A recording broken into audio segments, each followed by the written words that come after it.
Po si Andres Siacat, pero mas kilala po ako sa Andy.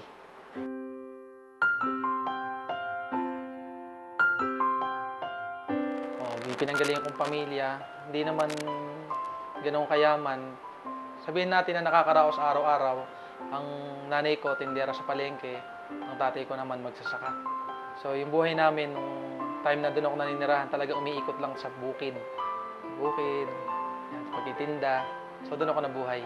Sa pag-aaral, bali nakatapos din ako nung pag-aaral ng Electronics and Communication Engineering. Sa 4 na magkakapatid, ako lang yung nagkaroon ng pagkakataon na mapag-aral. Kaya natapos ko, nag-abroad agad ako dahil gusto ko talagang makabawi sa kanila dahil alam ko yung naging hirap ng buhay namin. Ang hindi ko makakalimutan sa buhay ko nung time na nakapag-abroad ako sa Taiwan dahil unang trabaho ko yun, sobrang hirap. Naranasan ko doon yung magtrabaho ng 16 hours, 18 hours sa loob ng isang araw. Yun kasi pinakamahirap sa nag-abroad eh. Yung malayo ka sa pamilya mo, yun ang binabayaran. Yung layo, yung inip. Kasi yung hirap, natitiis pa yan eh.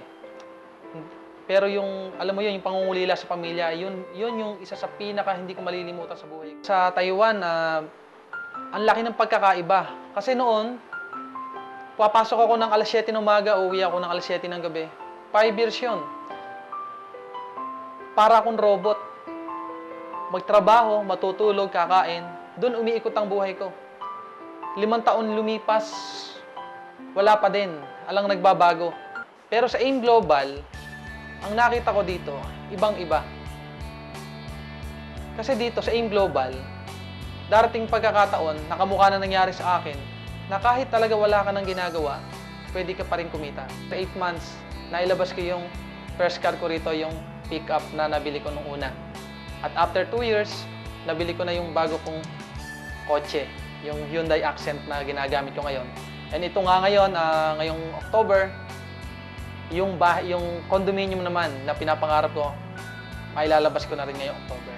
Pag ako pupunta sa ibang bansa, alam na alam ko magtatrabaho ko. Pero dito sa AIM Global, grabe na nangyari sa akin. Pumupunta ako sa ibang bansa, Hong Kong, Singapore, Thailand, Malaysia.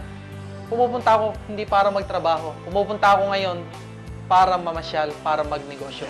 Ganun kaganda yung AIM Global.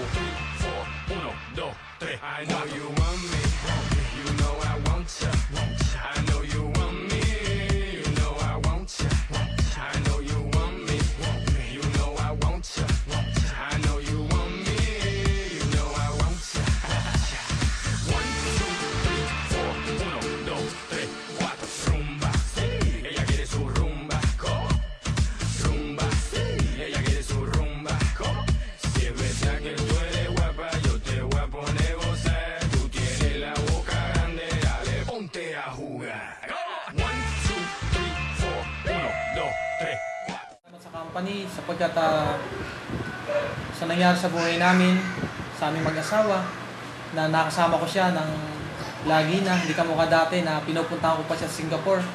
Pero dahil nga sa laki na kinikita ko na din, nagawa ko na yung pauwi siya dito. Yun ang isang bagay na hindi ko makakalimutan sa kumpanya. Very thankful talaga ako sa AIM Global dahil now magkasama na kami ng asawa ko. Kasi before, nagtatrabaho ko bilang nurse sa bansang Singapore. So sa aming bago-bago pa lang mag-asawa, ang mahirap doon yung naghihiwalay kami dahil kailangan ko magbalik ng Singapore para ituloy ko yung trabaho ko doon. Sa AIM Global, sa mga bumubuo, sa mga may-ari, maraming salamat po sa inyo po na ginawa sa amin.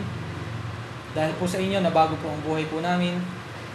Maraming salamat po. Mabuhay po ang AIM Global.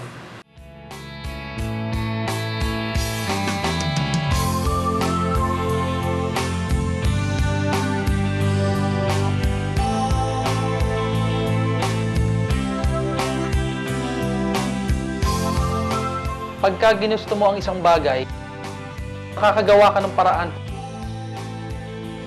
Wala sa galing o talino, ang importante pala kung talagang walang-wala na mapagkukunan kahit ano gagawin mo.